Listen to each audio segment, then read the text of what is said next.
gather around. Another thing to realize is that if I'm stretching the patient's hamstrings, then I'm ultimately improving what? Hip flexion, right? You have to understand that.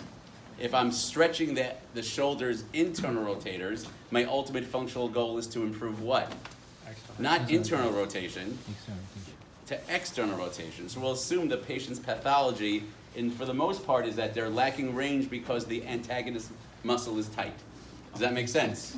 So here I'm stretching the hamstrings, yes, but my ultimate goal is to improve hip flexion. Does that make sense to everybody? Mm-hmm. Good. So to stretch the hamstrings, right? Was that the first one? Yes. We want to make sure the knee is extended, right? We don't want to have the knee flexed because the patient will feel nothing. Remember the insufficiencies, right? We want to make sure the knee is totally straight. I am a big fan of getting in there. Why would I hurt my body? Mm-hmm. Hand is stabilizing here so that he doesn't bend his knee, which he'll want to do when I get to the point of tightness. And I just push nice and easy until I feel hidden resistance to go a little bit further. Do you feel a stretch? Right? I'm gonna look at the patient's face, make sure he is comfortable, and that's the stretch. Any questions on stretching the hamstrings to improve hip flexion? That's probably the number one example that they use. Good. Next, Matt. This is your job. This hit the forward button. Good. To teach the patient to do it themselves, yes, there are many ways, but if a patient is injured, I find the easiest way. I tell the patient to bend their knee and their hip to right about 90 degrees. I take one hand, put it here, the other hand here. I love tactile cueing, where I actually do it on the patient, right? Okay, then I tell the patient, everything stays where it is. All you need to do is straighten your knee until you feel a stretch in the hamstrings. Do you? Yes, you by no means have to go, I say, go for a home run. You don't have to try to straighten your knee. As long as you feel a stretch in your hamstrings, you're good. Got it? What if the patient is easily able to have a full knee extension? How can we improve this stretch? What should he or she do? Pull the thigh further. Correct. Bring more hip flexion.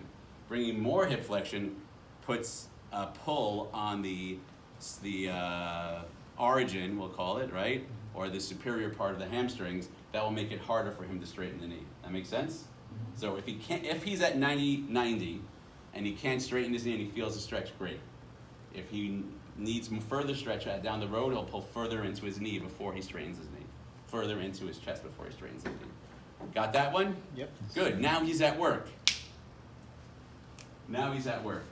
So I can tell the patient to sit at his chair, or her chair. I have them have their butt close to the end of, they're not sitting all the way back here, because then there's no stretch. They're sitting towards the end of the chair. Their knees are straight, and they reach for their toes. Obviously, a chair with wheels is not recommended, but I think we got rid of all the other ones. And then I would tell the patient go down to feel a stretch in their hamstrings. They will typically say what to me when they do this. I also feel it in my, no, let's say not lower back. Where else in the lower extremity?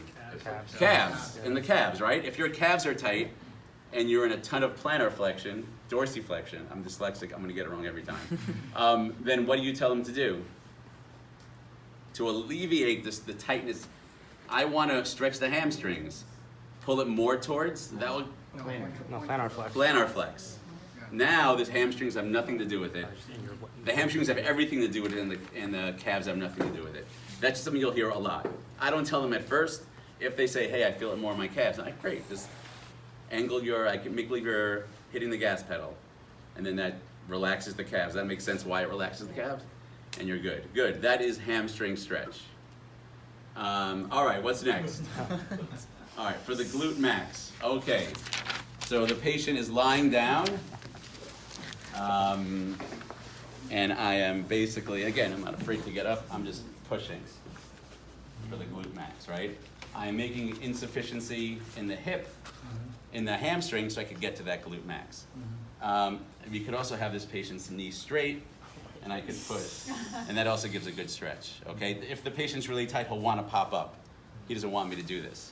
So I like to just give a little push and push this way. Okay, all right, got that one for the glutes. You want to go past the hamstrings and push a little more to get the glutes. Good, makes sense so far? If you understand what these muscles do, If you just 99% of the time do the opposite of what the muscle does, you're getting a stretch most of the time. So if the glutes do extension, if I do flexion, then I'm stretching. It's genius. It seems obvious, right? Which means you're learning stuff. So when in doubt, just do the opposite of what the muscle does. Question on that one. How is the hamstring insufficient in that way? Because the hamstring, the hamstring, when it's actively insufficient. The hamstring flexes the knee, I'm flexing the knee, so it's relaxed. If I extended the knee, then it's passively insufficient, it's on stretch. I want to put the hamstring on slack so I get to the glute. Does that make sense? That answers the question? You got me for a second. But yes, so you want to relax the hamstring so you can get to the glute. If you keep the hamstring taut, then you're stretching it on both sides and you're not feeling glute at all. You're feeling hamstrings. So if you relax it on one end, then the hamstring's not really stretching so well, so you can get to the glutes. The glutes are harder to stretch than the hamstrings. All right, what's next? If I'm going too fast, stop me. Throw something at me. We're up to it. Are we going in order, Matt? Yeah, self-stretch. Good. I mean, Ryan, sorry. He wasn't gonna say anything. What, Matt? Yes. I met the other class. Now I have two groups. I mean, the level threes, I have to remember their names now. Pull till you feel a stretch. So this leg stays straight. Pull. You feel a stretch in the glutes? It's also really hip flexor. Hip flexor, okay. Hey, we're on camera now. You can feel it. Why is that? It's no, it's a hip external rotator thing, but we won't get into it. But you should feel it in the glutes somewhat. But yes, you can. If you have tight hip flexors, which you do, you would feel it there too. That is a self stretch. Okay. I like to do one leg at a time because once you get both legs, you're getting more of like the lower lumbar spine. If you do one leg, you can really focus on the glutes. Typically, we're telling the patients to stretch how much?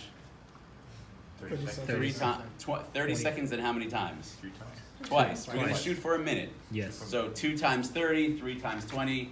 I'm happy with either of those, okay? But education is a big part of this whole thing. I'm just running through the stretch. Obviously, I'm going to read the chart. I'm going to explain to the patient what I'm doing. If it's a self-stretch, I'm going to show them.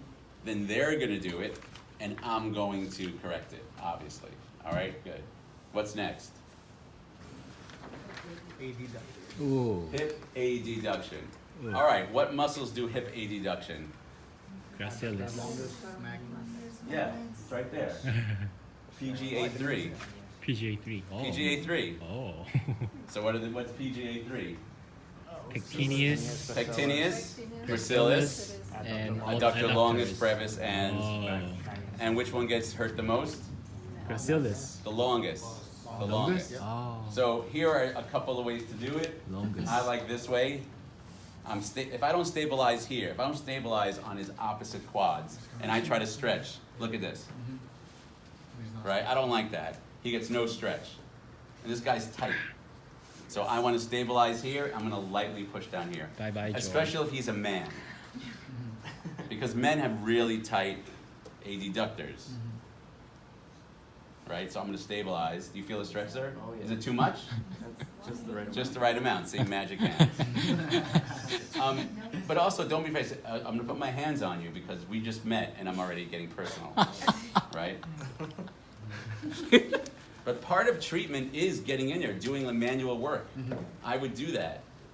And I'm going to tell the patient what I'm doing because we just met, like I said. So you get that, right? That is a way to stretch the adductors. You have to really, making sure that you stabilize is a big part of stretching. And I like to do this because my hand is free. I'm free to do my thing. And my posture is good. All right? So we know PGA3. On the practical, I will ask you muscles. PGA3. I expect you to know muscles. So if it's hip adductors, you do the stretch great. What muscles? I don't know. PGA3. You better know what PGA3 is. This is the way I remember it. You can remember any way you want. That's All good. right. Now for the patient to self-stretch, we've all seen it or done it. Sit up. Oh, this one. Oh yeah. So the patient's really tight. You have both knees Butterfly. 90-90 and just let it fall out. And also realize that if his pants are really tight, he's gonna feel nothing. He has to have loose pants. All right, do you feel a stretch here, sir? Just sitting there, you'll feel it. The best is when you come out of it, right in the groin, it hurts.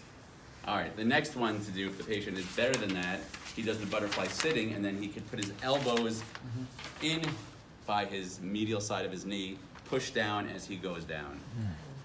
Feel a stretch? Good. So that's self-stretch times 2, stretch on the patient.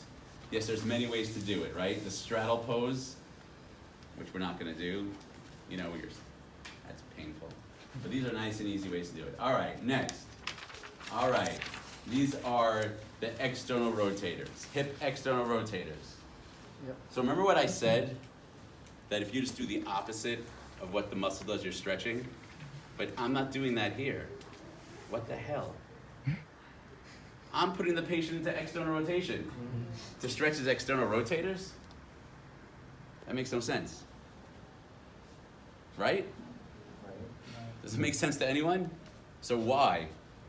That when the femur angle changes, it changes to the No, internal. I forgot. Dr. Tom teaches you this stuff. Oh yeah. It's no fun when she teaches you this stuff. Correct. So it's not just that. When your lumbar is flexed less than 60, then the deep 6. These are the deep 6. What's the deep 6? You know the deep 6, right? QPG202. The Gemelli brothers. Yes. Gemelli? Gemelli. You know what Gemelli means in Italian? You know Twins. Italian? Yeah, Gemelli. But why does Gemelli mean in Italian? It means twins. Twins. Gemini. Gemini. Twin? Yeah. Gemellos. There you go. That's why they're called gemellis. There's 2 of them. And the gemelli pasta, I think, is 2 intertwined. Ah. So you got 2 gemellis, you got 2 obturators, Obturators. and you got a, what else? The quadratus femoris and the piriformis, right? The big 2 that really crushes the sciatic nerve are, Piriformis. and the obturator externus, Obturator. or inferior. Obturator something. I'm pretty sure it's the externus. So stretching your hip external rotators are a big deal. So like we said, if your hip external rotators, these muscles, when your lumbar spine is less than 60 degrees, are really doing internal rotation. They really act as internal rotators. So if I stretch the patient this way, their lumbar spine is neutral. By going into external rotation, I'm in fact stretching their internal rotators. That makes no sense. No. This is why it makes no sense. You see those muscles over there? Based on how your lumbar spine is flexed, that is how it is situated on the femur, like Jin was saying. So in less than 60 degrees of lumbar flexion, it's situated to create internal rotation. When you start bending, it's situated to create external rotation. It's just the way the muscles lie in relation to the femur. If you don't believe me, there's a 50-page article that explains it very unclearly. But I did it for you. So just realize that if your lumbar spine is less than 60, those muscles act as help with internal rotation. So if I externally rotate my patient's leg, when his lumbar spine is less than 60 degrees, I'm actually stretching my external rotators because they act as internal rotators. The first time I realized this, my mind was, like I had an NYU student, and like some of them, they come in a little like arrogant, and we started talking, his mind was like, his jaw dropped. And so did mine until we researched it and realized, anyway, that's a long-winded answer to explain why we're putting the leg in external rotation to stretch the external rotators. Most muscles are not like that. Should I not have gone there? I went there. I went there. Okay, so to stretch the external rotators, I am putting the patient's, yes, I'll explain it, come to me afterward. It's really, Okay. yes. So I am just putting the patient into external rotation. If the patient is a 6'5" football player, I'm using my body, right? I like getting my body into it and stretching. You feel it? You feel it in his external rotators, right? I like getting my body into it. If the person is small and light, then yes, you could do the Mr. Mitchell move and just lean forward, right? But I don't want to see this. It's uncomfortable. And if you need to stabilize, it's a good way to stabilize here too. If you use your body weight, that pretty much stabilizes well. External rotation. The deep six. Definitely know what the deep six is. Deep six. What is it? G2, O2, QP.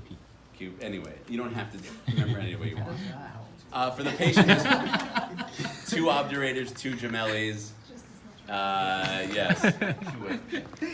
The quadratus piriform, yes. Piriformis is always the easy one. For the patient to stretch themselves, they take one hand, there's a million ways to do it, this way. The other hand like this. And they're just simply pulling. They don't have to go like this. If they pull straight back, they should feel the stretch. If they don't feel the stretch, I could have them bring their shoulder to their knee to the opposite shoulder, but I find if the patient's tight, just pulling straight back, they should feel it. Do you feel it? You could do it that way too. That way works also. Show everybody that way. Does the same thing, it just pulls that one, right? I'm happy with both of them. We're good so far? All right. All right. So to further stretch the hip external rotators, Oh wow. no, that day I was teaching, yeah, here's my tattoo. No, I took a rock tape course. Yeah, rock tape. No, I took a rock tape course. So I came to class full of tape. Basically, you just mummify yourself at these courses. So I didn't pull it off, I just came into class. All right, so this is external rotation, right? So this is not stretching, it's just improving external rotation. Okay, this would be improving internal rotation. It's really not for muscle, it's more for just to get the joint moving. So this is to improve external, that makes sense? That's external rotation. This is to improve internal rotation. I am stabilizing, otherwise it's gonna fly all over the place. So it's really just for range, this is not necessarily a muscle. Because you don't feel a stretch. No stretch. All right. Who would that be used on? Somebody who has decreased, let's say, range, not because of muscular issues, because of the joint. I just like to do that one. Throw it in there. We could get it. We could take it out if you don't like it. Send me an email. All right, next. Oh, it's there. We have it. Good. To improve external rotation. All right, good. Next. That is for the patient to do it on their own. All right, so they're sitting, they're crossing one leg over the other, and they are leaning forward to tie their shoe, and I feel it big time. That's why the whole thing, you could also push down and maybe feel it, but I like this one. And they could do this at the job easily. There's no excuse why they can't stretch. Yes? Don't you feel that if you like rotate to the side, that you, Rotating to the side, yeah, maybe. No, it's okay. to the side you're stretching? Rotate? Well, like a little bit. A little bit maybe, yeah. I like to go straight up, straight up. What's Dutton? Dutton is the It's bad. Dutton is the book I told you, I said you should get one day, Dutton's book of physical therapy. It's a massive book. You don't need it for this course, but Dutton's I went back to orthopedics. Dutton's book and he explained the whole thing with Oh, really? how it works, yes. That's the internal rotation, right? And there's the article that, if you wanna read that article, it explains the whole thing about degrees of lumbar flexion, how it affects internal, external rotation. Okay, any questions thus far? No, everyth's good? All right, moving right along. That is a move to improve internal rotation. So the patient is prone. Patient is prone. Prone? No, supine, sorry. I got it. One knee is bent. So the outer knee is bent. Yes, this is that, and push down to improve internal rotation. Again, another just movement to improve internal rotation. All right. Any questions on hip external rotators? On hamstrings? On what else do we do? Hip adductors, right? All right, good. Okay, next, we want to stretch the quads. And I say 3 out of 4 or 4 out of 4, I'm referring to the rectus femoris, which crosses at the hip. Right now, when the hip is at neutral, I'm not stretching the rectus femoris per se, right? The person might be really tight, and yes, I am, but I'm not really going, so that's 3 out of 4. I'm stabilizing, because if the patient's tight, he's gonna prop up. Okay, so I'm making sure he's nice and flat. I'd rather have his torso flat to the table and not go all the way than have him pop up and go all the way. It's ridiculous, okay? So it's nice and relaxed, and I push till he feels a stretch. Again, I'm feeling the resistance, I go a little further. I'm not gonna go further, you're tight. My goal is to have his heel kicking his own butt, but I'm not, that start off easy. How far away is it? It's a couple inches. We're there. You feel a stretch? Yeah. Good. So that is, this is just natural. Really? It's the Eli test, I think it's called. Eli. I think it's, is it Eli? Eli knee high.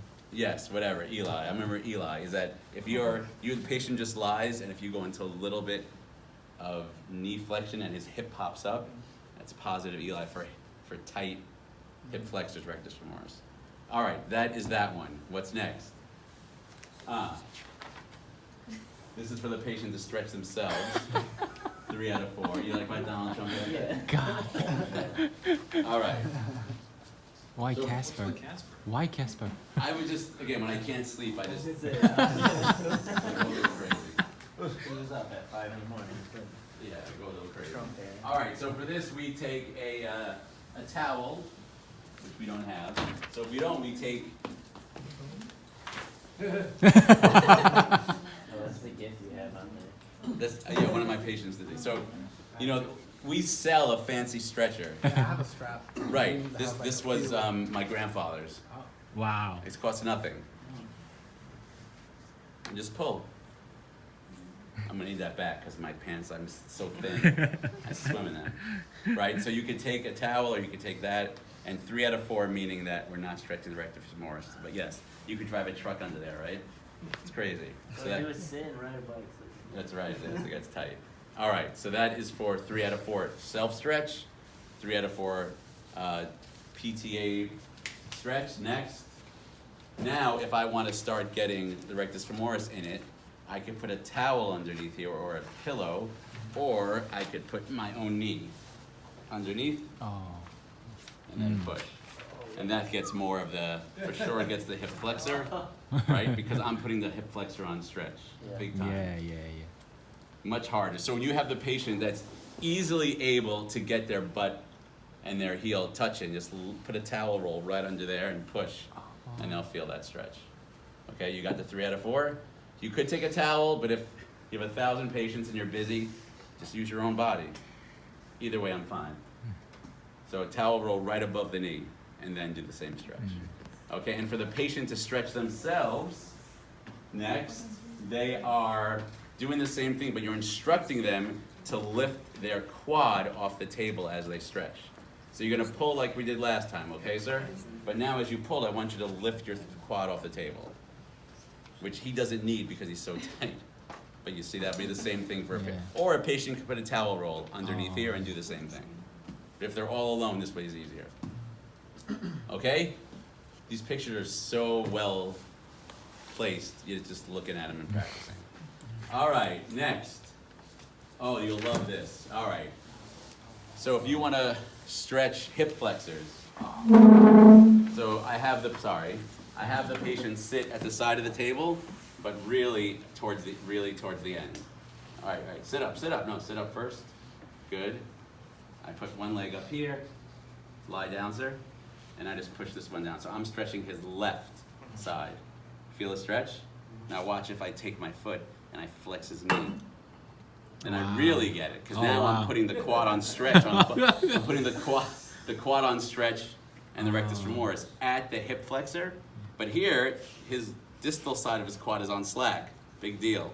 Yeah. But now, I get it. But the beauty of it is it's all happening hands-free. Just like my mobile device, hands-free. I have good posture, I could stretch him, no problem. If I need more, I could then push down. Oh, Lord. Yeah, so then you really get it. So pushing down, flexing the knee really gets the stretch. Wow. And then you do the other side. And this is also special testing. If I just have the patient lie down and I see his hip is popped up, then I know he has tight hip flexors. But if his hip is all the way down, his knee can't even flex, then his hip flexors are fine. it's the other quads are super tight. Oh. That makes sense? And if he's sailing off to the side, it could be IT band. We'll get into all Oh, those, yeah. but forget about the testing. That's just for stretching. You okay? We need a break. You wanna any? I bet your IT band. Oh, they're too. All right. Anybody else want to be? Are you good? Being the guy. All right. Anybody? Another partner? It could be a Oh. female. I'm not partial just to guys. I'm just saying that. Don't be afraid. No one has gone to the hospital in years. All right, Joe. What's next? Salzano. All right, so to teach the patient to stretch their hip flexors themselves, can I have a pillow? Thank you, Darren. Because this floor is hard. Why make it uncomfortable for the patient? All right. So the key to doing it is a lunge move, right? You could do the lunge with the knee on the floor, or you could do the lunge with the knee off the floor. But the key to the lunge is leaning forward. But if you're flexed at the lumbar spine, there is zero stretch. So a patient will come and goes, that sucked. I'm like, oh, show me how you did it. Okay, now if you have lumbar spine extension, then you are, because we know the hip flexors meet at the pelvis, right? So if you have lumbar spine extension, then you really feel a stretch. Got it? Yes, sir. So it's important not to have the lumbar spine flexed. Again, understanding the anatomy, it's obvious for us. Not obvious for a patient. You could also do it without the knee touching the floor, and the same thing. Doesn't have to touch the floor. You could aim the back legs, the knee straight down and back, and I feel it. Oh, it's in places I shouldn't. Like my right knee, yes. You want to target the psoas, or is that more like a rectus stretch, the one you just showed us? Side bend, show me. Like, I don't know whether this is accurate or not, but like. They also have kinda like, they do, Yeah, they kind of like do this thing, and then they bend to the one side to target the psoas, right? Isn't that what they do? does the psoas side bend? No, but it like attaches at the. It attaches, the- yeah, or going like you're that. definitely stretching your quadratus lumborum, I would assume that way. Right, But yeah, if, but that I one. don't, targeting the psoas, I don't know the answer to that. That's what Professor Ross had us do. Well, I'm not fighting with her. No, we should figure it I out. want to know how it's, the question for you is to explain to me how it targets the psoas. Doesn't have to be today. Next class, how does it target the psoas? If the psoas doesn't side bend, but maybe because of the way it's, I just assume there's the way it's attached. It could- You know what I mean? huh? Isn't that the answer? No, I would assume this is the rectus femoris, but also it should be the psoas, Yeah. the iliopsoas. Yeah. But I'm not, do you feel it more when you rotate? Rotate when I side When you bend. side bend, you feel it more? Okay, so maybe it's the way that the muscles are. I don't know the answer to that. Okay. But let's find the answer to that. Because it attaches to the spine. Could attach to the Yeah, spine and you're sure. pulling them more. It could totally do Transverse that. NASA does process. the same thing. Oh. I'm not Yeah, saying. I'm not fighting with them either. They're highly regarded. No, but I wasn't questioning. I want to know No, why. I'm the same way. I'm like- Maybe it's because of the way maybe the muscle is oblique. And you just- Maybe the muscle is put in oblique. Well, look, Josh, that's homework. Sorry. Or remind me. I'll look it up. I would love to look it up. I love that stuff. Okay. Now, if the patient is on their own, they could stand like we did. And yes, I picked a person who resembles me. If you want to get, again, the hip flexors, you want to make sure your knee is back. But what patients usually do is as they pull the knee back, they lean forward. Yeah, They yeah, feel yeah. no stretch whatsoever. So it's very important. They're safe. I like to have them stabilize somewhere in front so they don't bend forward. And they feel the stretch and then they pull straight back. And then they really get the quads going when you bring the one knee past the other. The knee in the air past the one that's on the floor. Make sense? That's a great way to do it. And again, as long as they're safe. If they have balance issues, this is not what you're teaching your patient, right? You want to make sure they're safe because they might have nice loose quads and then a broken wrist. Mm. We don't want that. Okay, next. Yes, the ankle plantar flexors. So lie back. So it's to stretch the plantar flexors, which are what muscles plantar flex? Gastroc Yeah, and soleus. Did you Yes, forget soleus. some? That's it. No other muscles do? Okay, you say so. So I want to make sure, obviously I want to dorsiflex, right? But I want to also pull on the calcaneus. So I'm dorsiflexing and pulling on the calcaneus to get a good stretch. You feel it? If I don't pull on the calcaneus, not so much. Because the gastroc and soleus attach at the calcaneus, so why the hell would you waste that? Alan's, I would never waste that. I pull on it. So I get to stretch much easier. Right? If I don't do it, why? Just give a little pull and all of a sudden you're stretching. Make sense? Good. Yes. Yes, it's up there. If you want to get more soleus, then you have the knee a tad bit flexed. So you put a towel roll under the knee to get soleus, because the soleus does not cross at the knee, the gastroc does. Putting a towel roll under the gastroc loosens the gastroc at the origin. Therefore, there's more soleus stretch. Josh, you got that? Yes. Don't know what the difference of feeling is if I'm stretching my gastroc or soleus. Typically, you just feel it more in the Achilles tendon than the actual soleus, but that gets the soleus. Okay? This guy's in paradise over here. Just relaxing. All right, that's that one. Next. This is for the patient to stretch on their own. Okay, we've all seen this or done this, but how do you teach it? Right, besides pictures. I like to say, stand against the wall. Like, you remember those days you used to get arrested? Right? Yeah. There's a picture in the brain. Some people stop smiling and say, oh, that was in the chart? Just kidding, just kidding. So, hands out, one foot goes back, one foot goes forward. They get that. The foot that's back, I say, make sure your heel remains on the floor. Oh, okay. And make sure your back knee stays totally straight. Great. Bend your front knee, and you should feel a stretch, right? So you have to make sure, don't assume they know this. There you go. To get the soleus or the Achilles tendon, you bend that back knee a little bit and you do the same stretch. Right, because once you're putting the gastroc on stretch, then most of the stretch goes distal, or soleus, or Achilles tendon. Everyone's done the runner stretch in their lives, right? There's a million ways to do it. You could even just find a wall and do that. Yeah. You could hang off a step. That feels good. Again, this is just one way. All right, next. Okay, Multifidus. now we're doing the multifidus. Now, there's massive arguments about if the left multifidus rotate to the left or to the right. I'm not going to get into these arguments because you could stay up all night figuring it out. We're just going to say that, Liz, start researching and stop researching caffeine, and you'll see. Lie on your side. Facing me, sir. Okay, sir. See, but this is real life. So if I want to stretch, we're going to stretch the patient's left multifidi. Whether it rotates to the right or to the, I'm going to say the left multifidus rotate out to the left. Mr. Mitchell might agree with me, but there's fancy research now that that they both work. Both multifidus are firing during one side of rotation. But we didn't have fancy like EMGs back in the day. So all you're doing is stabilizing here, pushing here. You feel the stretch? Yeah. To really get that sucker, I have the patient say, listen, grab with this hand, grab my tricep. Sit up. Grab my tricep. This is the Mr. Mitchell watch. Ooh. Now I really got him. And then I take it and I push this down. You can relax this. Okay. Oh. So doing that, I am already, by pulling, I'm already getting him, and it's effortless. No matter how big the person is, all I'm doing, hold on, is taking this hand and going this way while I'm doing this way. See, so he's already stretched, and then you push. Oh. All right, and he could do this on his own, right? Why am I putting that hand here? Because I don't want this automatically will pop up if he's tight. This is relaxed, aiming this way. Do you feel the stretch? Yes. Good. So this will be stretching his left multifidi. Make sense? Yeah. And then have it on the other side. Feel okay? All right, good. Oh. If it falls on the table, it's mine. Oh, That's the man. rule. That's coffee money. All right. Any questions on that?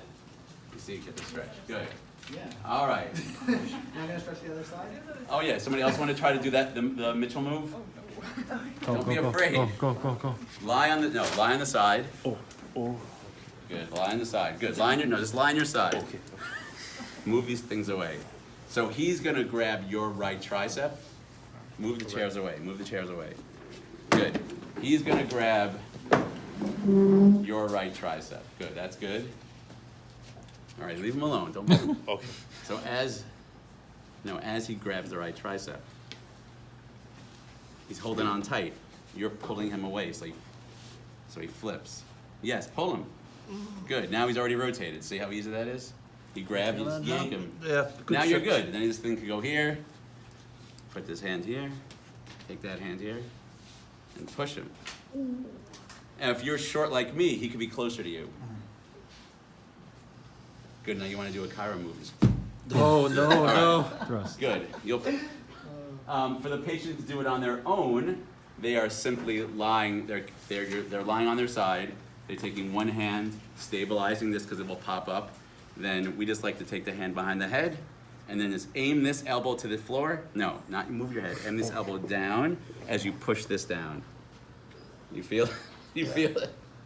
It's like we're torturing the kid. Looks like it's posing. Huh? This one has to be pushed down. He's Yeah, because if he doesn't, it pops up and there's no stretch. So he's getting the multifida stretch on either side. Good. All right, breathe. Please breathe. All right. Next.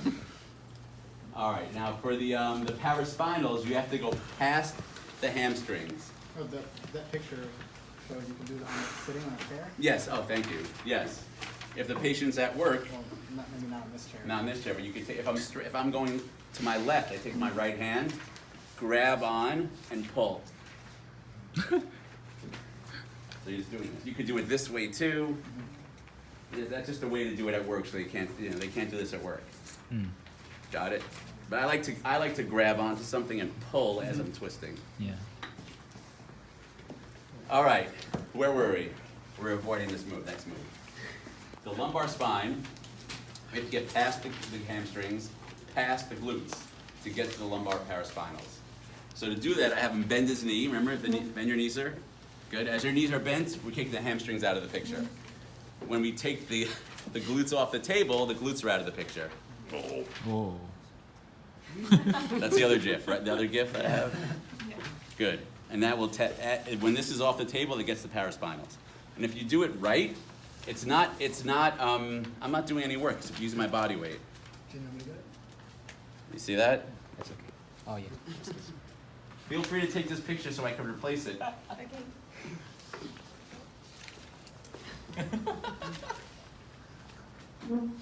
right, good. Or he could be pushing me up. Like, You guys do, anyway, airplane. that's that one. So the patients do it on their own. Grab this, and pull. But when you pull, make sure you're lifting your butt off the table. And that will get his lumbar paraspinals. Especially first thing in the morning, if they're really tight, this is a good safe stretch to do, or first thing in the morning. Good. All right.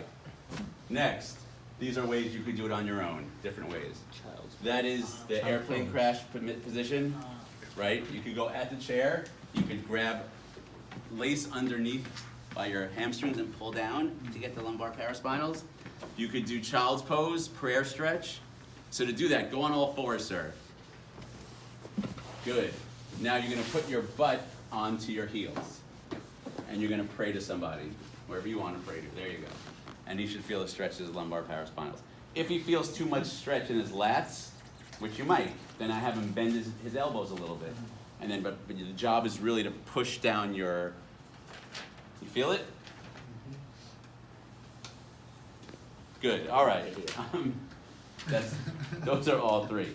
All right, to get his side bending muscles, I could just have him walk your arms to your right, like the quadratus lumborum, and push your butt to the left. Walk your arms toward more, and that gets more on the left QL, right? And then if I have him go the other way, then I'll get the right QL. But we'll get to the quadratus lumborum in a second, the side bending. All right. So if that's a stretch, I have him do 10 seconds lumbar spine, 10 seconds to the left, 10 seconds to the left. Take the whole over. How do you feel? Feels good. Feel all right? You're not gonna pass out. It's good. Everyone here knows CPR, so you can pick the person that's gonna revive you. All right. Next. Let's do this is side bending, lateral flexors. Okay. So what does lateral flexion? QL, right? Multifidus does some. It's really more rotation. But all the erector spinae muscles help somewhat with side bending. So to stretch the side bending muscles, we have the patient go like this. And then I already put him in side bending, okay? So I'm gonna be stretching his left, let's say QL, all right? I stabilize with this hand, and I take this, and I pull. Oh, whoa. You feel in your left side? Mm-hmm. Good. So I already put him in there. You could even go that way, but this is all right like this. And it doesn't matter, if the person's really heavy, you could cradle. But the thing is, if you don't stabilize here, it's nothing. Yeah. That's Once I stabilize here and I pull, then I'm getting a good stretch. So the key is to, when he's lying, don't be afraid to put him into side bending a little bit. He's already there. Then if I'm side bending my left, I cross my right over the left, and then I stabilize and I go. How are you not just getting the knees? Because I am getting medius for sure, but if you do it right, you also get in the QL. Where do you feel it? Here. You want to try it, Liz? Try it. You don't want to try it? You want to feel it? I'll try the, Feel it. You want to feel it? All right. yeah,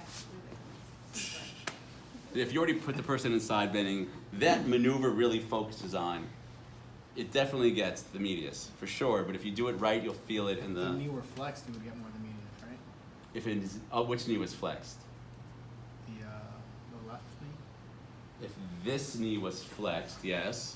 If he wasn't bent, if he was more Because the glutes straight. do hip extension, right? So it needs to be flexed No, and knees.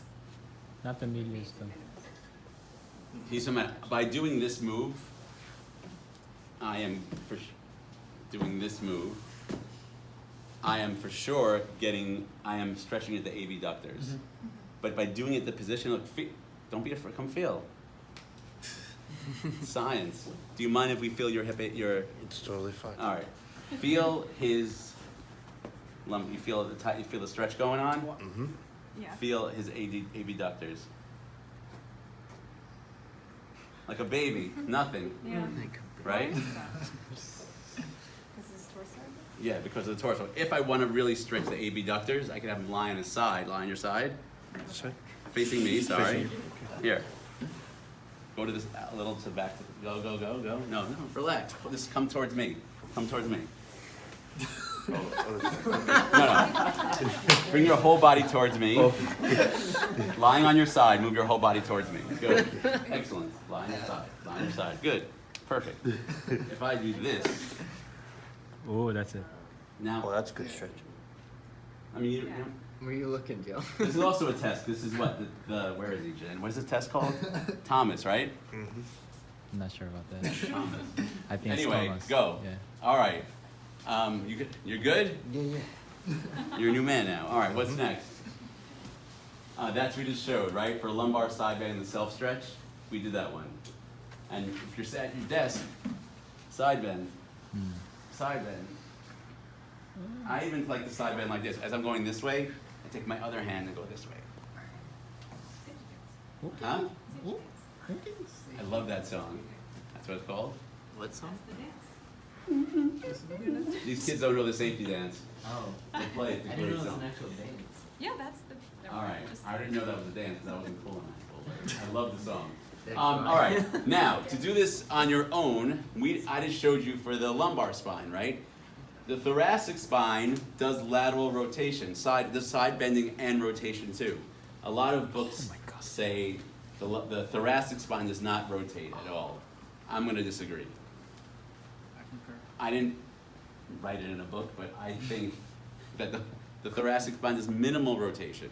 The lumbar spine does massive rotation. Yes. The cervical spine does massive rotation.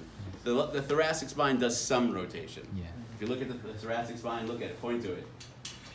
It's not meant for movement, but it does some rotation. So for the side bending, it's cerebral, meaning you have to really think about it. Because if you just side bend, you're naturally going to side bend your lumbar spine. So take your hand, interlace it this way.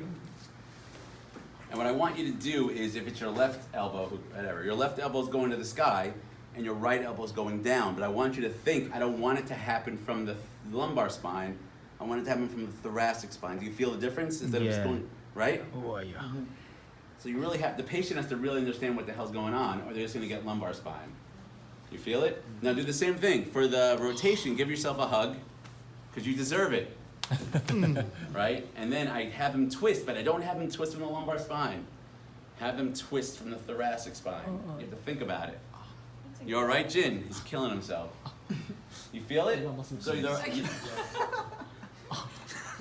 Dislocate a rib. your wife will treat you for that. You get what I'm saying? So you could stretch the side bending, you could stretch the rotation of the thoracic spine. And that's side bending. That's my clinic, by the way. I was gonna say, it looked like you That's my clinic. dancing. Yeah. That's the fancy machine that has e-stim, ultrasound, and laser. Wow. All in one. Fancy. All right, next. One of your ex-students shot me in the eye with a laser. Heather? Heather, and what'd you say? And I told her I was gonna joke. Cause she did. You were in Heather's clinic. Yeah, She she was. says, don't tell Dr. Dan that I'm not using goggles. No, but you told her we don't need goggles. You don't. So now that She was joking. I've never seen a patient wear goggles in the clinic.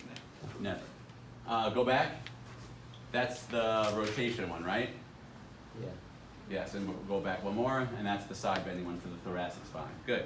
All right, next. Now we're up to the, up there, the upper traps, right?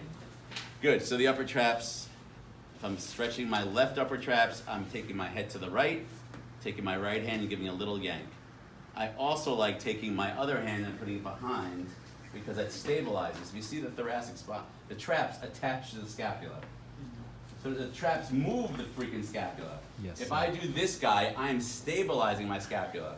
The stretch I feel is much better than if you're loose like that. Do you feel the difference? Yes, sir. If you stabilize your scapula, because that means you're stretching the traps in all possible ways. Also, the traps attach to the posterior side of the shoulder. Don't ask me what's tubercle, I don't know. But if you stabilize it, now you're stretching it here, on the scapula, and at the cervical spine. That make sense? Mm-hmm. So understanding the anatomy makes the stretch all that better. All right, next. The levator scapula, okay? What does the levator scapula do? We'll get into what rotation the scapula does. We'll get deep into it, but it also works the scapula, okay? It also elevates. So if I do this move, I am now ensuring there's no movement of the scapula. I'm bearing it down, and then I'm doing the stretch. So to stretch the levator scapula, I tell the patient, look halfway between their sternum and their armpit. So you're staring at your nipple. Let's be honest, right? So if I'm doing my left side, I'm looking halfway between my sternum and my shoulder, looking at my nipple. I take if I'm looking to the left, I take my right hand, put it behind my back to stabilize my right scapula. Then I'm taking my left hand and pulling into my nipple or into my armpit. Like smell your pit. Smell your pit. It might sound vulgar, but the patient will never forget it. Right? You got it? That's for the levator scapula because it works on the scapula. It attaches to the cervical spine, as you can see. By putting that hand behind, you're really stretching it. You feel it? Test it out with both, without, and with. I feel it much better if you tell the patient to really put that shoulder down. All right, next. Oh, this is doing it on the patient. All right, Joe, you're back. Oh, okay. Slide back a little bit. So you're just doing the same thing. You are stable. If I'm doing his right levator scapula, I'm turning halfway, stabilizing here, and just going like that. And look, you want to see it? There you go. Let me see, you can see his heart rate. I was saying, see his pulse. That carotid is going good. His carotid is not good. Oh, wow. You want to make sure to, again, depress the scapula. If you don't depress the scapula, you're really not getting a good stretch. Questions on that? All right, next. That's the office manager. All right, now for the sternocleidomastoid, which Alan claims he knows how to stretch, no problem. That's my kitchen. If you look at the picture in the background, that's Dr. Chan. No, I put that. I just put it in there. All right. So what? That's a Photoshop thing. I don't really have a picture of him in my kitchen. Oh my God. You can see I shop at Costco, and I overstuffed the freezer. I had to tape it. My wife was yelling at me. Yo, gosh, do that. I'm like, that's special on chicken legs. All right, so anyway, what does the sternocleidomastoid do? First of all, it's the greatest muscle because it attaches to the sternum or the ribs, clavicle, and the mastoid process. But besides that, I love it for other reasons. The sternocleidomastoid does, bends the neck. it does a number of things, okay? Assisted It does, flexolateral. it does, yes, it does, what does it do? It does ipsilateral side bending, it does contralateral rotation, and it does flexion when they work together. So if you know it does ipsilateral side bending, contralateral rotation, and flexion, then guess what we're gonna do? All the opposite. So, but the key is that a lot of people don't do is that because it attaches at the sternum or the second rib, you want to freaking bear down here. If you are not stretching 1/3 of the muscle, if you are not pulling down at it's the sternal attachment. Does that make sense? Let's everybody do it. Let's everybody. So now we're going to stretch our right sternocleidomastoid. So your left hand, you could do this, Joe. You could do it sitting up. So your left hand is pulling down on the sternal attachment. Since it does ipsilateral rotation, we're stretching our right sternocleidomastoid, we are now going to do contralateral side bending, sorry. Does ipsilateral side bending, we're going to do contralateral side bending. I already feel it. Does anybody else feel it? Yep. Now take away your hand from the sternum and do it. Do you feel it? I feel nothing. Right? So pull down on the sternum. You were doing contralateral side bending because it does ipsilateral side bending. We are then going to do ipsilateral rotation because it does contralateral rotation. You feel it? Ooh. Well, really the first or second rib. So if you pull down anywhere in that area, you're good. So, and here's the kicker. After you're doing contralateral side bending, ipsilateral rotation, and now you're doing a chin tuck. Oh. Because the chin tuck is extension, as we discussed. Yes, yes. And I feel it all when I do that chin tuck. Oh, jeez, I Oh really my feel God. it. It feels like it's popping out. So You feel it? So much difference. You feel it? Pull it down. Contralateral side bend. Oh, And keep that side bend. No, contralateral side bend. Keep the side bend. Hardcore side bend. Oh, check it out. Look, it's popping out. Look. Look at this is a sternocleidomastoid. That's awesome. Well known The for. sternocleidomastoid will go in the books. It's super tight. Yes, and now as you're doing the contralateral side bending, Okay. ipsilaterally rotate. Even though your body doesn't want you to do it, do it. Okay. Now, chin tuck. You feel it? Look at that. That's ready for the anatomy books. Yeah. Wow, you see it right there. All I have a right. lot of stress. So, Copyright? no, mine are super tight as well. So any questions on the sternocleidomastoid? You just have to know what it does. If you know what it does, the hard part Wow. is teaching a patient. Yes. Yeah, does it help if you also like close your jaw while you do that? Because doesn't the SEM also like open your? It works on the mandible. From what I was reading, I don't know what it does to, even though it attached to the mastoid process, which the mastoid process is here. Right here. It's near the joint, but it's nothing to do with the muscle of mastication, which are what? What are the muscles of mastication? Proxinator. The mastinator, the pterygoid. And the temporal. Temporalis. Yes, whatever. I know 2 out of 3. of them. So it shouldn't. It shouldn't. Center. But I'm not saying if you open or close your mouth. I bet there is. It does something. Yeah, But 'cause I felt like it was tighter. It was like a better stretch when you closed your mouth was closed, Yeah. okay. I bet you'll find a study on that. It's hard to open your mouth and it comes Yeah. out. For me, the kicker is really the chin tuck. Wow, the chin tuck. Once your chin tuck, then it That's kills crazy, me. yeah. And people Wow. either skip this or skip the chin tuck. And like, I never feel it. Oh. Then you do it. All right, moving right along. That's what it is. All right. To do it on the patient, you're just doing all those things, right? If I'm doing his left side, then I'm doing the side bending, I'm doing the rotation, and I'm doing the chin tuck. And I can do it all by holding up there in the occiput. You feel it? Yeah. All right. Yeah, the chin tuck, I just take my hand in his occiput, and I pull him into a chin tuck. Oh, really tight. You really get to handle people. That's why I love this job. All right. So that is doing it on the patient is the same thing as doing it on the patient. All right. Next, the scalenes. Scalenes. The scalenes do a lot of things. There's 3 scalenes. They all do ipsilateral side bending. They all do elevation of the first or second rib, and together they do this flexion thing. Okay. So again, if they all attach to the first rib, I want to yank down on this area.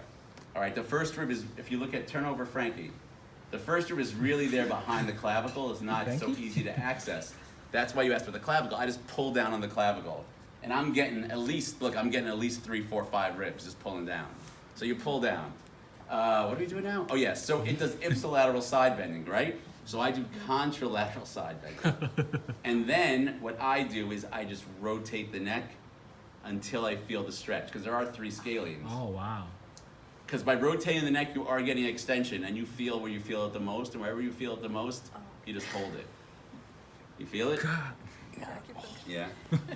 So bearing down, contralateral side bending, and just rotate the neck until you Wow. feel it. I feel like it's getting like it's hard. All right, that's the scalenes. Oh. I'm not gonna ask you like stretch the posterior scalene. I'm gonna say scalenes if that's what you get. All right, next. All right, any questions thus far? We're gonna go through all of it so you guys will have time to practice, all right?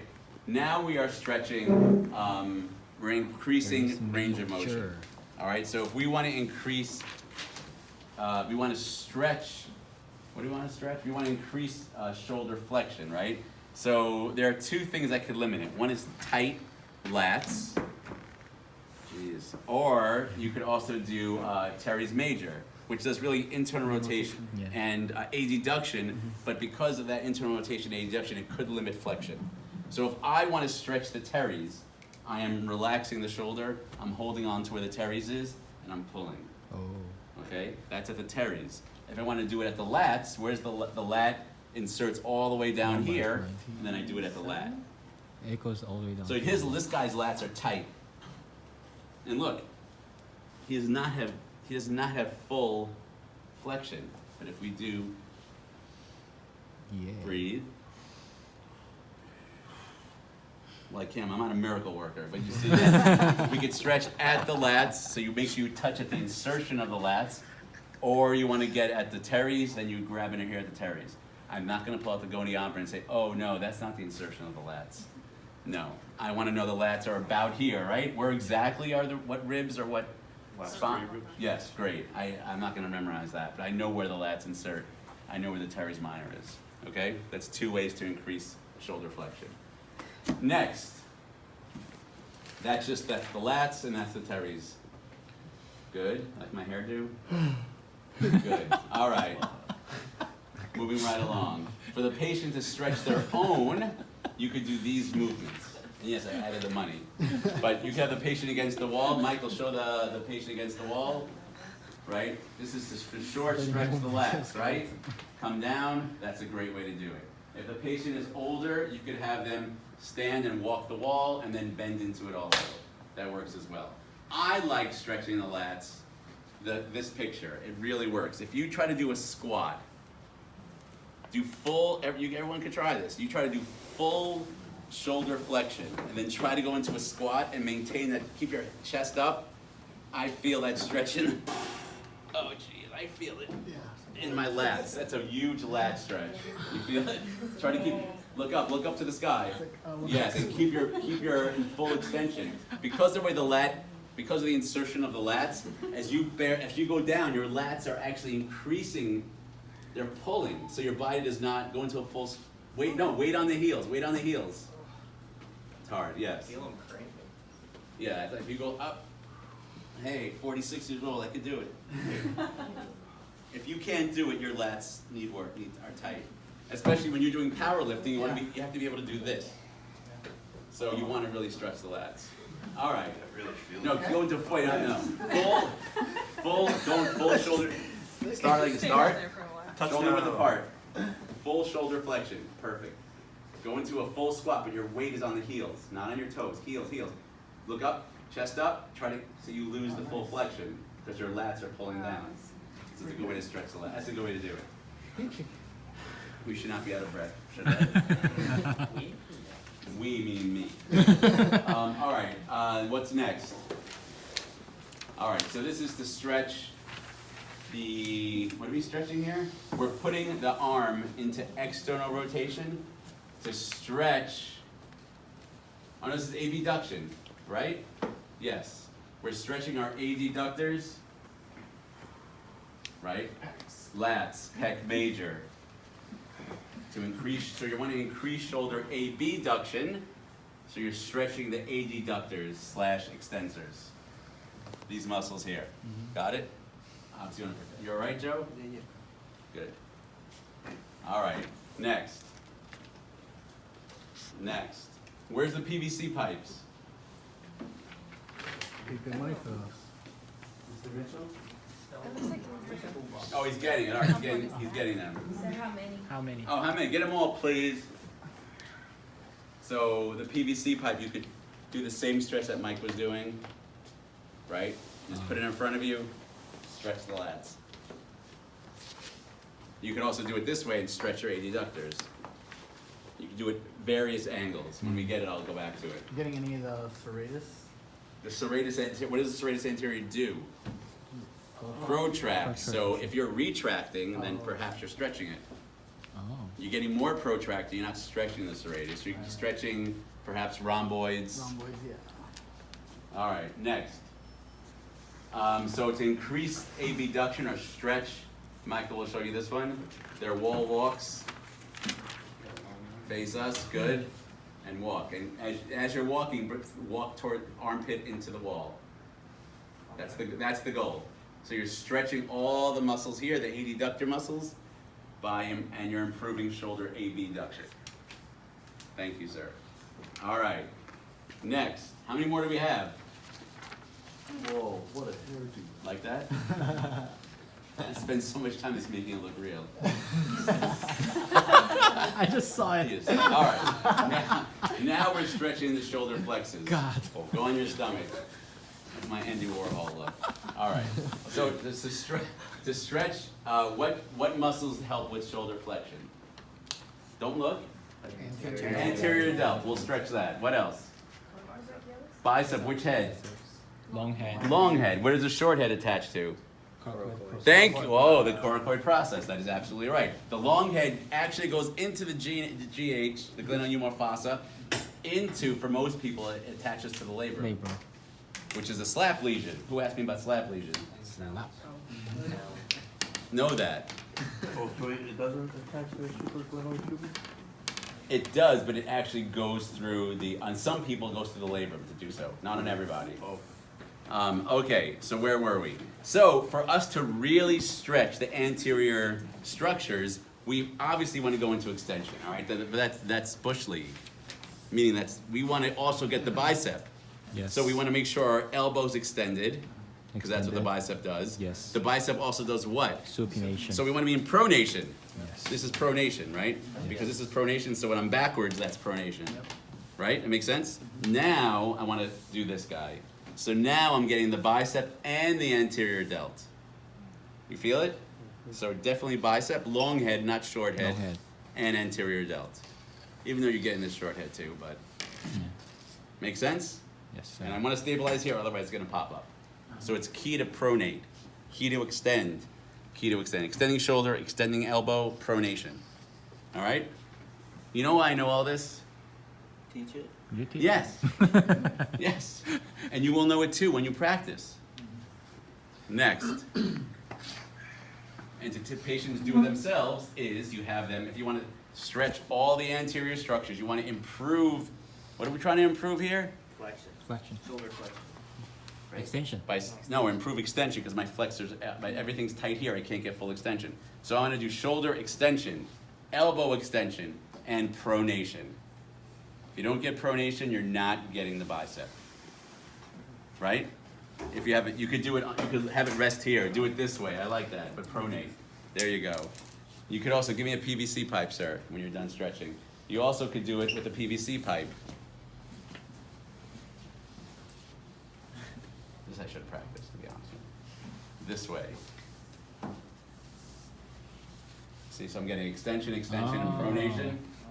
Yeah. You can do it with a PVC pipe. There's the lever. That's right. That's right. Good. All right, next. There's the picture. Oh, there's a picture. Pronation, CrossFit gym? CrossFit gym. Is that your PVC gym? pipes were born at the CrossFit gym. Is that your gym? No, I found it online. Good, what's next? Now I want to stretch I want to stretch the internal rotators to improve external rotation. Flip over. And what muscles do internal rotation? Subscapularis. Yes, LSPTA. Anybody here name start with L? No, not this year. Liz, student's physical therapist assistant. Right? What are the muscles? Lats, supraspinatus, subscapularis, Teres major. pec major, anterior delt. It's major? Yeah, I've been wrong before, but I hope you're not. Pec No, still major. pec still works. We can still keep it. Sternum also does flexion and extension. What does? The pec major, like the sternal head and. Yes, all right, sure. Pressing us all. All right, but you see, I am going into I'm stretching my internal rotators, right, from the pecs, all those muscles, to improve external rotation. You see it? I'm also resting, he's resting on, I'm not doing this, that's gonna hurt. He's resting on my thigh, and I'm doing good external rotation. Good. Next. And that is with the PVC pipe. So with the PVC pipe, I am holding it towards the first 1/4 or so of the pipe. I'm bringing it behind me, and I'm grabbing it.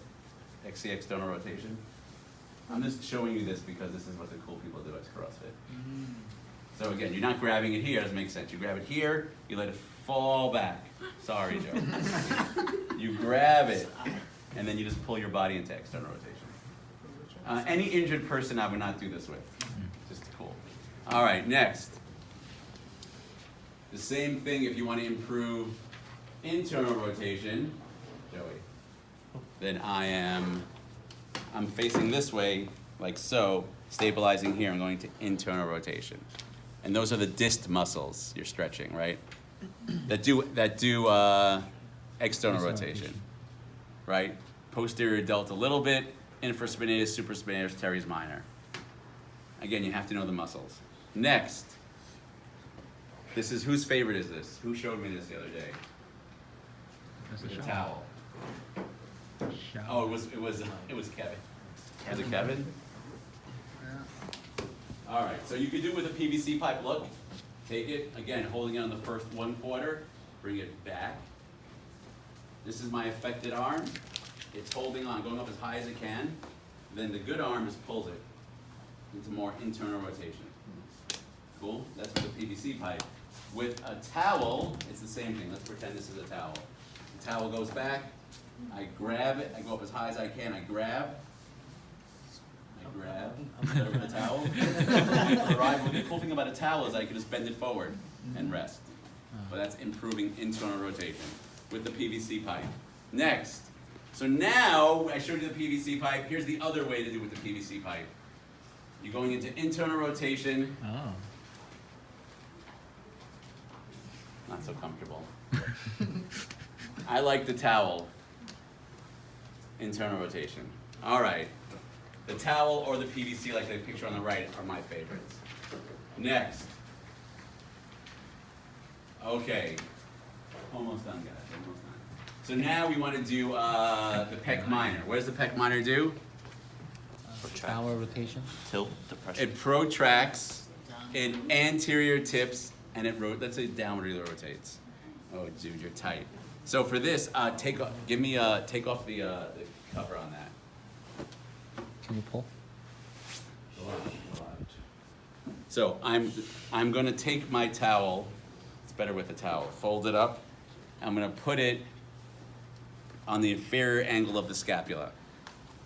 Okay, good. I am then taking the patient and I'm having him lie like this. Okay, because why? Now his scapula is retracted because this protracts. Forget about the rotation for a second. It stabilizes it, and then I put him like this and I anterior tip. So I'm taking the top of the scapula and pushing it down to posterior tip. So that is a stretch. You're raising the inferior. You feel a stretch? And that is, if you want to know how to stretch the pec minor, I highly doubt this will be on your practical, but it's pretty cool to stretch the pec minor this way, right? If you know what it does, you don't have to do it this way. And I put this here just to elevate it so I could do a posterior tip. All right, good. Next. And this is the way this patient stretches on their own. Come to the door. The wall stretch. This is the PTA's bread and butter. Yeah, that's right. All right. So the wall stretch. So I like to have a wall. You could come. Let's go. Let's go. So you could, if you have a corner, you could do it in the corner. If you don't have a corner, you have the patient elbow and hand on one side, elbow and hand on the other, 1 foot forward. You don't need to have 1 foot forward, but it stops accidents. Have 1 foot forward and bend that front knee, and you feel a stretch in the pecs. If you want to get pec minor, then you come up higher. Pec major, I would say, is a little bit higher than your nipple line. Pec minor, higher up. Okay, so you have the patient do any variation. It's also important to have their fingers not fully extended, because if they have any kind of nerve issue, think about it. If they have like a median nerve issue, you're stretching the nerve from here all the way to the fingers. If they start feeling tingling, have them bend the fingers, and the tingling should go away. Tricks of the trade. If you have a corner, you can do the same thing in a corner. All right, what's next? Is it up to elbows, wrists? We're almost done, we're almost done. Oh, PVC, where's the PVC? Somebody, Alan's, do it. That's one way to stretch the pecs. The other way to stretch the pecs is to hold in front of you. No, hold it in front of you, and then come up and try to bring it behind your back till you feel a stretch in the pecs. You feel it? More. No, I'm kidding. Don't go more. That's pretty good. God. All right, good. That's the way. Like when you're preparing for powerlifting, you do. You know all what the, Alex is really good at is tumbling. tumbling. That's what kind of tumbling? Oh, you did. Not necessarily. You definitely fell. It was very graceful. But you broke your fall. All right. Sorry, I missed it. What's next? All right, now the pronate, lie down. You like that one, right? That's my ZZ Top look. All right, lie down. Lie down for real because it told me move back, all the way back. Oh No, my wait. God. To improve pronation and supination, I just go into pronation and supination. What muscles do pronation? Pronator major. Pronator teres. Yes, there's another quadratus. And what does supination? Supination. The biceps and the supinator. Just in case you need to know. So I'm just improving pronation by going into pronation. I'm improving supination by going into supination. Good, next. For the patient to do it on their own, where's our weights? Uh-oh. Everything's gone. It's gone. Oh, perfect, we don't need weights. Look, the patient could Oh, take a hammer. weight or take a hammer. Yes, correct. They sit down at the side of the table safely, and they just let the hammer go to improve supination, stretch my pronators, and then go into pronation to improve pronation or stretch my supinators. If they have a weight, they're not gonna hold the weight in the middle. They're gonna hold the weight on one end, because you want the weight of the weight to pull you into the range of motion. Does that make sense? That's why hammers are perfect for it, because hammers are top heavy. You want to do it slow, right? I mean, not that slow, but. Slow. Because yesterday at my clinic, they were just like. No, slow. But here's the deep question. Look. So you didn't learn about eccentric and concentric strengthening, or you did. So Yeah. what am I doing now? Concentrate. Concentric what? After supination. Supination. And now what's this? Eccentrics. Now that's the eccentric of the Eccentric what? supination. Eccentric supination. Yes. And how would we'll talk about pronation. How do I do it with the pronators? That's another story. All right, next. This is to stretch the the shoulder, to stretch the shoulder elbow extensors at 2 joints. Right? Yes, sir. Triceps. Triceps. And anconius. Do not forget the anconius. Did I tell you the story? And- Yeah, but that was on my freaking practical. She put my anatomy teacher put the pin in the distal tricep, everyone writes tricep, goes, no, Anconius. Oh my god. And I want to like take pins and throw it at them. So if you have a lack of elbow flexion because of tight triceps, then that stretches the triceps at the shoulder and at the elbow. Okay? And the patient can do it on their own. Take your hand, bend the elbow, take your other hand, hold on, and pull towards you. Good. Next. That's me doing it on my own. Next. All right, to have a seat there, to stretch my wrist flexors, I am stretching my wrist extensors. Sorry. To improve wrist extensors, I have to stretch my my wrist flexors, but I want to keep my fingers, I don't want to work on the fingers. You start with the elbow bent, if it's really tight, and then when the patient gets better, I have the elbow in full extension. So I'm getting the wrist flexors at the elbow and at the wrist. All right? Same thing if I am, what's great about this, I don't have to do anything. Let's do that. I want to stretch my wrist extensors to improve wrist flexion. Again, I don't mess with the fingers. When you start messing with the fingers, you're stretching those muscles. And then I start first with the wrist bent or flex, and then I have the wrist in full extension to get a better stretch. All right? Good. Next is fingers. Oh, that's the patient doing on their own. So they start with their elbow bent and wrist extension to stretch their flexors. And then they slowly straighten their elbow until they feel the stretch. Okay? That's one way to do it. The other way to do it is this way. Next. Is this way. But I don't like this way because this way never becomes elbow extension. This way, I'm in control, eventually getting elbow extension. Though some studies disagree with me. If you do it upside down. This way, coming up, you could do that too, but again, you're not getting Yeah, the elbow elbows extension flex. that I Yeah, like. yeah, yeah. All right, next. And now I just showed you that one. That's the one. That's this one. Good. Next. And then you could do it on the table like this is another way, just another variation to stretch. Good. Next. And then that's ulnar and radial deviation, right? And I showed you the trick. If the word ulnar is in the word of the name of the muscle, it performs ulnar deviation. Isn't that cool? No, it's not cool. And then you stabilize proximal and you move distal. So I'm stretching this one, I'm stabilizing proximal and moving distal. Okay? Okay, next, that's it. Oh, foam roller.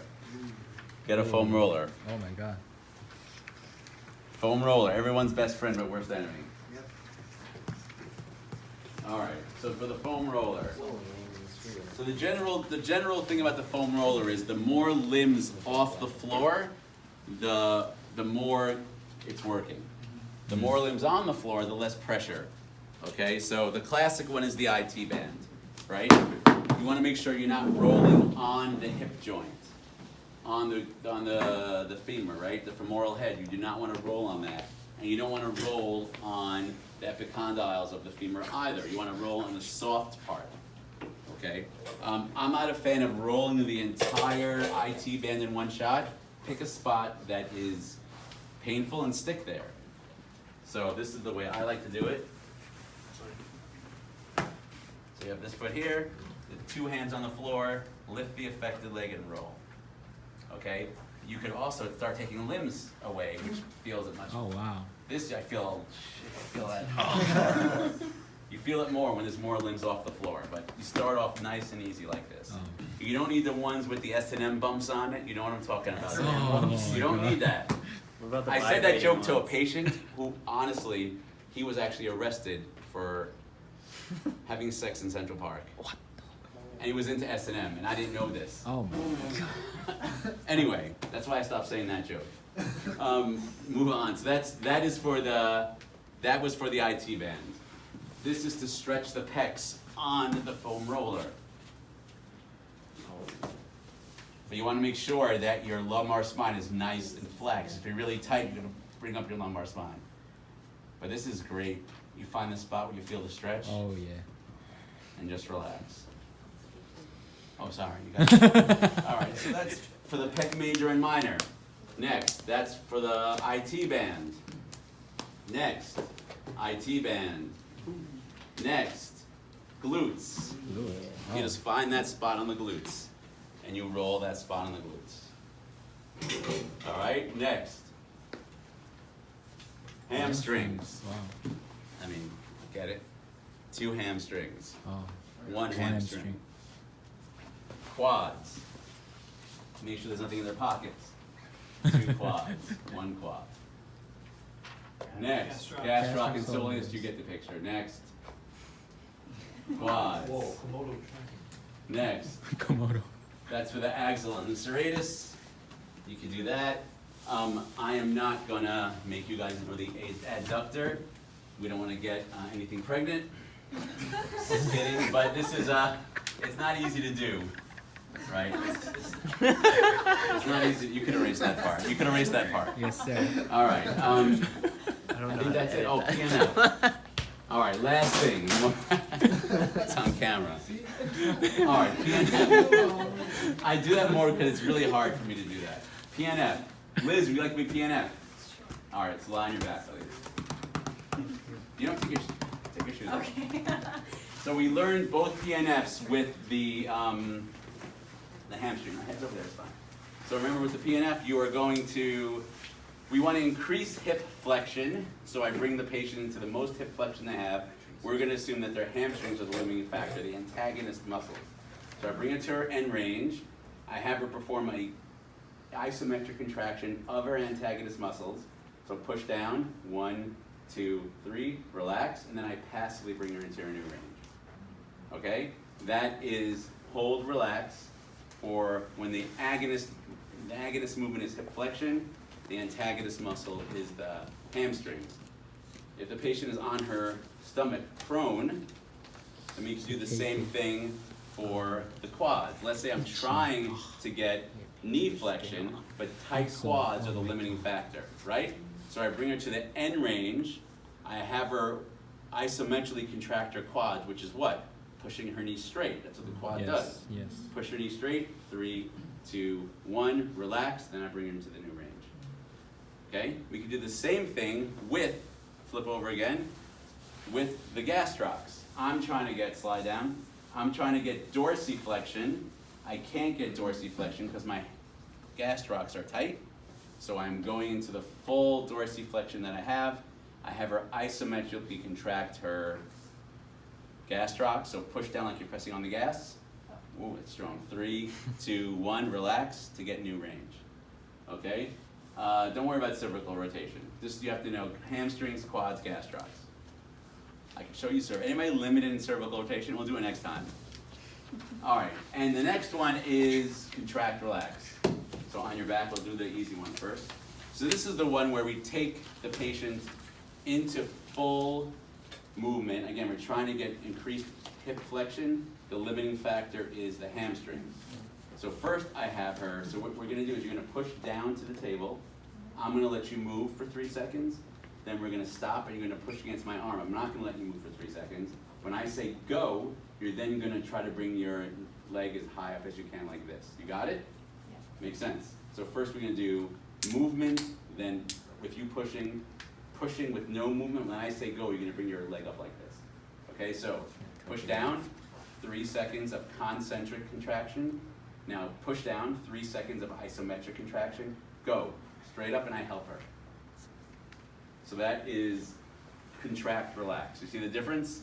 The difference really is that, 2 differences. She's doing a concentric contraction of the agonist, and then she's doing a concentric contraction at the end of the antagonist. For the gastroc, it'd be the same thing. Slide down. I'm bringing her into her available range. I'm having her, again, she's missing dorsiflexion because of tight plantar flexors. Right? So I have her plantar flex. Again, we're going to push 3 seconds and let her move. Stop, push. I'm not going to let her move. 1, 2, 3. Bring your toes to your face.